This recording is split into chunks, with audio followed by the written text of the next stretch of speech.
This is the 4th episode of the Shaymen Stats Show already. Just under a week gone since I first opened this podcasting account. I'm looking to probably slow down the amount that I put out per week, but I just get different ideas on different days. I'm just trying to sort of test what works best for everyone.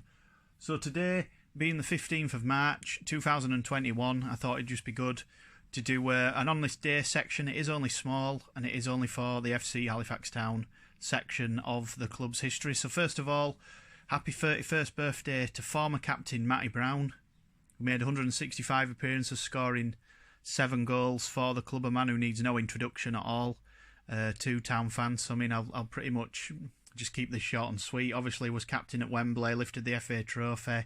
Though he was injured most of the next season, he did get the club back up into the Vanarama National League. He did a few more solid seasons up there once again at 5th-tier level. Had a few injury woes last season before departing for York City along with Michael Duckworth and Jack Redshaw this pre-season.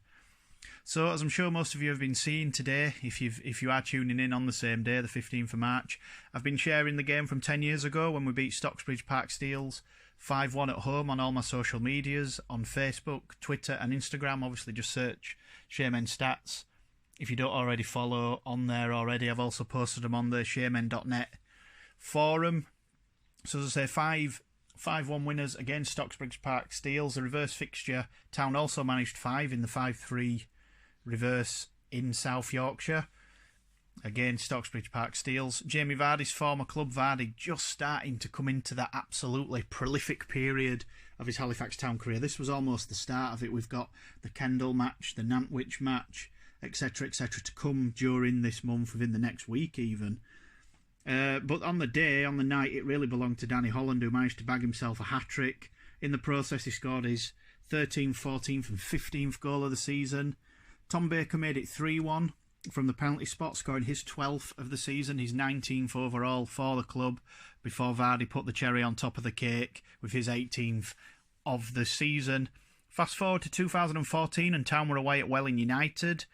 And if I'm not mistaken, I'm just saying this off the top of my head, I believe this would have been Town's first visit to the Wings once more since they won the league there. Well, they didn't win the league there. They'd already won the league. It was the final. They were the final non-league team Town played in 1998 before they gained promotion back to the Football League. A shocking 6-2 away defeat. There was obviously, it's been discussed various times over the years. There's a variety of reasons that kind of performance was turned in by Town on the day. Still, little mini pitch invasion at the end, as I say, final game in non-league. At that time, I think when we got re-relegated, Welling weren't at the 5th tier stage. I can't just picture them off the top of my head being played. That we played them during that other period. So you're talking, good 16 years since we played them. A 1-0 away win. Narrow 1-0 away win, a Lee Gregory penalty. He's 26th that season and he's 96th overall for the club. So Town held on now, moving on. On Saturday, we just about held on for a win on another day.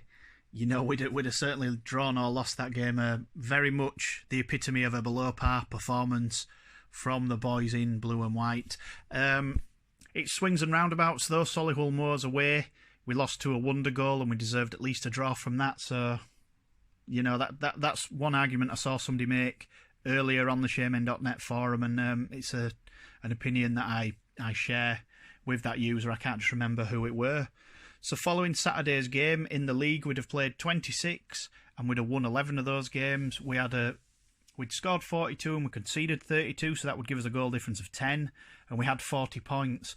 Importantly for those, and I know a few people have picked up on this, that makes us, compared to last season, 2 points and 3 places better off than the same stage that year. It was also the 9th clean sheet we've kept in 14 appearances versus Solihull Moors in all competitions. We've also played Solihull Moors away in the FA Cup, which will be covered by my channel come October this year, away in 2011, a 1-0 win through Danny Holland. I've just got the footage from Les, aka DJ Funky, preserving priceless memories, of course. Plenty of close-ups of former players. I think Jason St. Just, Simon Garner and James Dean feature heavily on that video footage. But yeah, 9th clean sheet in 14 appearances. We've also played him in the FA Trophy. In the 2018-19 season, I want to say, or it may have been the year before, we came from 2-0 down at home to draw 2-2 before we lost the FA Trophy second round replay away down at Solihull in South Birmingham. But our total record against Solihull in those 9 clean sheets in 14 goes, played 14, we've beaten them 7 times, we've drawn 5 times, and most of the times in them 5 draws they have been 0-0s. We went through a phase when we were first introduced to Solihull Moors where, other than that narrow 1-0 win in the FA Cup, I seem to think we drew home and away 0-0 at least one season, and possibly in another. There were very, very low scoring games for a long time. We've also lost 2. As I say, there was one this season in the away fixture in South Birmingham, and then the aforementioned FA Trophy match that we lost, FA Trophy second round replay. We've scored 15 and we've conceded 7 against Solihull. So, of course, we have a ratio of half a goal a game, more than aided by the fact that we've kept 9 clean sheets. It was only, though, the 5th clean sheet of the season, and it was the first at home since the opening day when we beat Dagenham and Redbridge 2-0 on the 3rd of October last year, 2020. And yeah, I was quite shocked to discover that. It's also the first clean sheet since the 26th of January when we drew 0-0 away at the Racecourse Ground and Wrexham.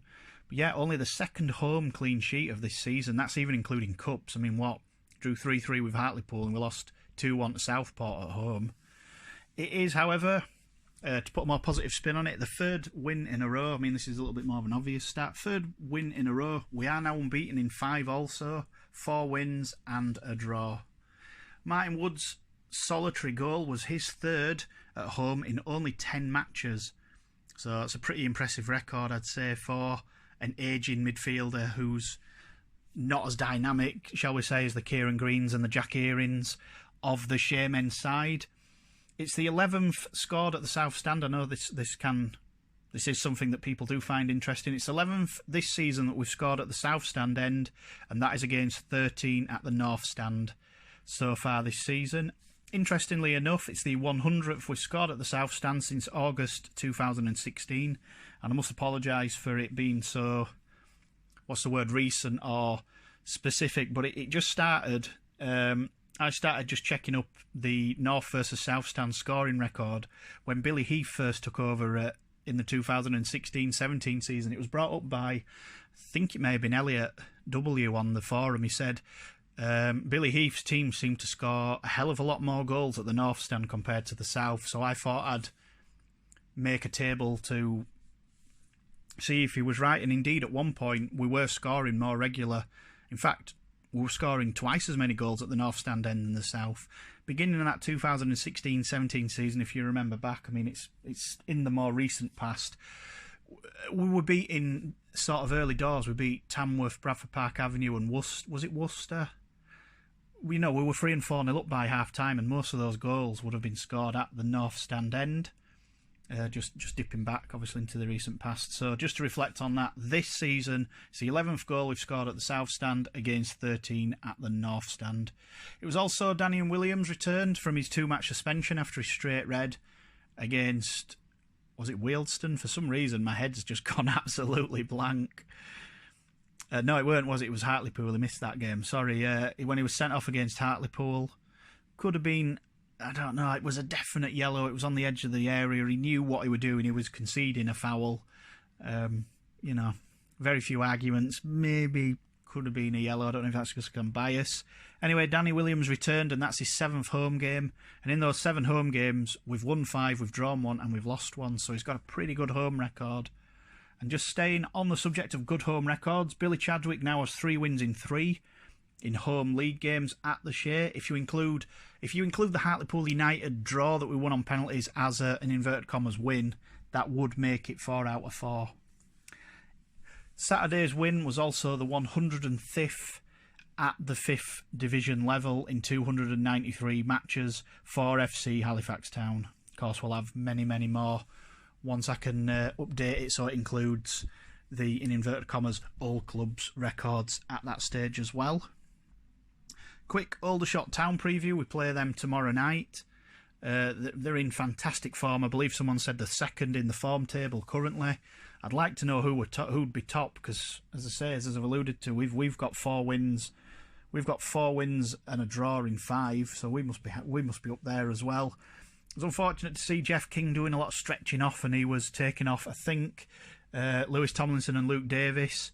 And Luke Davis on the in-player commentary service said that Jeff King was taken off on the hour to be replaced by Jamie Allen as more of a precautionary step. However, we did lose Jake Hyde very early on, I think with the 37th minute, and we had to bring Tavon Campbell on. So just watch out for the club's injury update that they tend to publish pre-game, very pre-game, before tomorrow's games. Again, Jake Hyde not getting a clear run in the team, fully fit, etc. 6 goals now in, I believe it's 14 or 15 matches. Who knows where this team could have been if he'd have had a fully fit season. And that's even just picking out him, without us losing Luke Summerfield. I mean, we haven't really missed him. Again, go back to the our good recent form at the moment. We haven't, in inverted commas, missed anyone. So this is either Jack Earing or Kieran Green's cue to take a knock, shall we say, tomorrow, because we have a horrific injury record, as we seem to do every year. I'm sure Sam Johnson will continue in goal. Kept his 81st clean sheet for the club on Saturday. And yeah, I mean, Aldershot, the form team, we do have a very respectable record versus Aldershot at home. Seem to recall we've only lost once to them at home during the A.F.C. Halifax Town period of our history. Beat them 4-0 at home in the 2013-14 season. Beat them 1-0 the following season, 2014-15. I think it was the 9th of September. Very early days, and that was through a Ross Dyer goal that put us top of what was then the Vanarama Conference. BBC Look North covered that game. Dave Fletcher was there. The footage is on my YouTube channel. I'm not sure if I've made it public or if it's still private at the moment. I'm almost certain it's public. I think it was the 6th. If you search the 6th of September 2014, Halifax Town 1, Aldershot Town 0, and then put something like BBC Look North after it, you'd be able to find it. 2015-16, I think we'd lost. I think we may have lost 3-2 or we drew. Don't think we won that season. And then since we've been back, we lost 2-0 on the opening day of the 2017-18 season, the first game back at 5th tier level under Billy Heath. Last season, or the season before last, the season before last under Jamie Fulton were 0-0. Surprise, surprise. Last season, I don't think we played them at home. I think the season was curtailed before we had our home fixture. We drew 1-1 down there. Jerome Bingham-Williams scoring a fairly late equaliser at the recreational ground. I seem to think off the top of my head it was the 78th minute when he scored. We had our luminous green and black away shirt on that particular afternoon. So yeah, just a quick update really. I've done just under 15 minutes, just try to cover those 3 things. So just quickly to recap, happy 31st birthday to Matty Brown today, 15th of March. Try and look up the Stocksbridge Park Steels goals. To be absolutely honest, most of them aren't actually that good. I mean, the penalty's a typical Tom Baker penalty, and the second goal for Danny Holland is flashed across the goal line from Jamie Vardy, who absolutely burns down the left-hand side of the pitch, and he has to sort of stretch, but he doesn't go low and hard. He has to sort of stretch and raise his leg at the same time, and he manages just to tuck it in at that back post. But yeah, they're all available either on whatever social media you use. I've got them on Twitter, they're on Facebook, they're on Instagram, they're on the Shaymen.net forum. And yeah, give them a watch. There's also a few pictures. Some of them are a bit blurry, to be honest, but they were only small in the programme scan from the match report that I took from one of the programmes. It'll have been from the last few seasons. They'll have done like a reflection of when we played them. And yeah, best of luck to us tomorrow, or whenever you listen to this. Hopefully we've come out of it with a positive result and not too much damage done to the squad. Up the town.